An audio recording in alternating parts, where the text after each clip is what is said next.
అందరి జీవితాల్లో సుఖం ఇంకా దుఃఖం ఉంటుంది. దుఃఖాలు వచ్చినప్పుడు మనం అనుకుంటూ ఉంటాం అన్ని కష్టాలు మనొక్కరికే వస్తున్నాయని. మనకి ఏమీ అర్థం కాదు.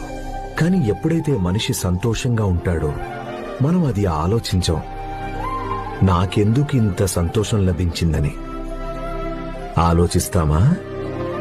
అలాంటి వాళ్ళు ఎంతో మంది ఉంటారు. కష్టం వచ్చినప్పుడు దేవుణ్ణి ప్రశ్నిస్తారు, దేవుణ్ణి వేలెత్తి చూపిస్తారు. బాధల నుండి బయటకు రావడం కోసం ధ్యానం, జపం, తపం అన్నీ చేస్తారు. కానీ సుఖంలో భగవంతుడికి కనీసం కృతజ్ఞతను కూడా తెలియజేయరు. ఎందుకంటే వాళ్ళు తమ సుఖంలో మునిగిపోయి ఉంటారు. అందుకనే కబీర్ దాస్ గారు చెప్పారు, దుఃఖంలో అందరూ స్మరించుకుంటారు.